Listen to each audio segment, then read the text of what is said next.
नमस्कार मंडळी. तर चला आज आपण बघूयात पालक आणि शेपूची हाटेव भाजी. पालक आणि शेपूला अशा प्रकारे कापून घ्यावे. त्याच्यानंतर गरम पाण्यामध्ये आपण ह्या भाज्यांचा कच्चेपणा जाईपर्यंत आपण याला थोडं शिजवून घेऊया. इथे तुम्ही बघू शकता पाणी गरम झालं आहे. आता मी ह्याच्यात पालक ॲड करते आणि त्याच प्रकारे शेपूही ॲड करते. असंच सर्व भाजी मी ॲड करून घेणार आहे आणि त्याचा कच्चेपणा जाईपर्यंत त्याला शिजवून घेणार आहे.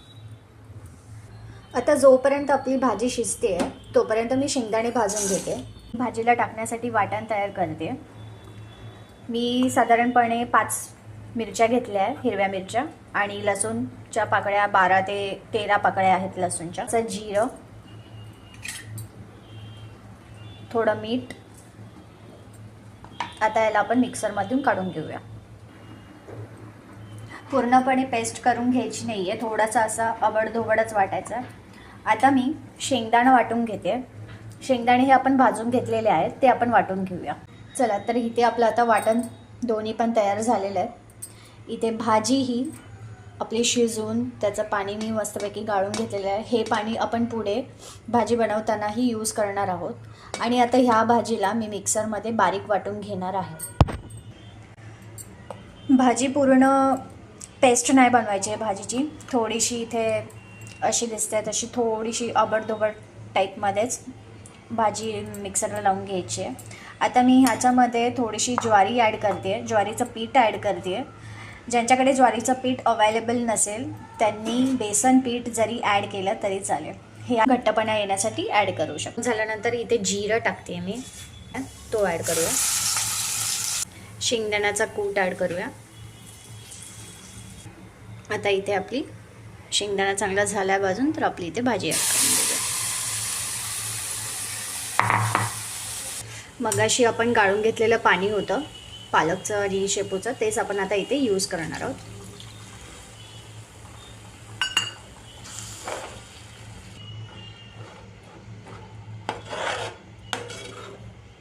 चवीनुसार मीठ. ते आपल्या भाजीला शेवटी एकदम लसणाची फोडणी देते. लसूण फोडणी आहे. आता जोपर्यंत आपली भाजी शिजते तोपर्यंत आपण एक भाकर टाकून घेऊया.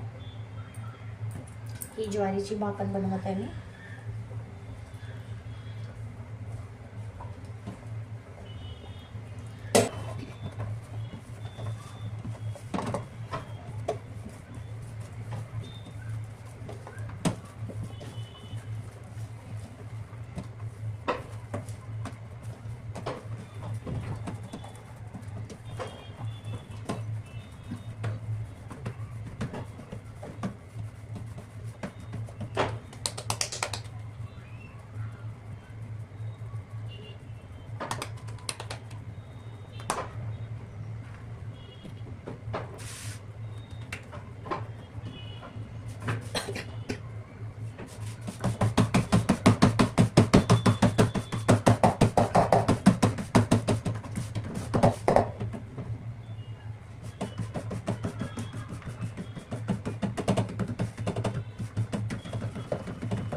इथे मी आधीच तवा तापवून ठेवलेला आहे. आता मी ही भाकर तव्यावरती टाकते.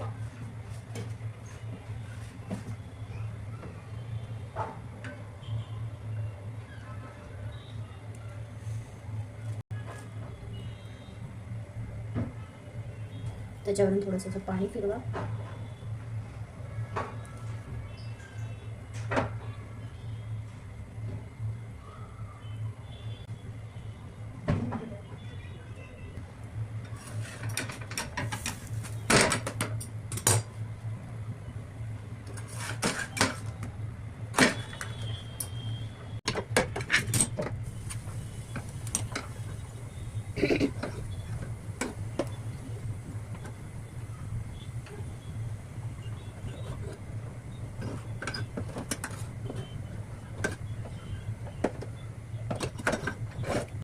तर ही आहे आपली डिश.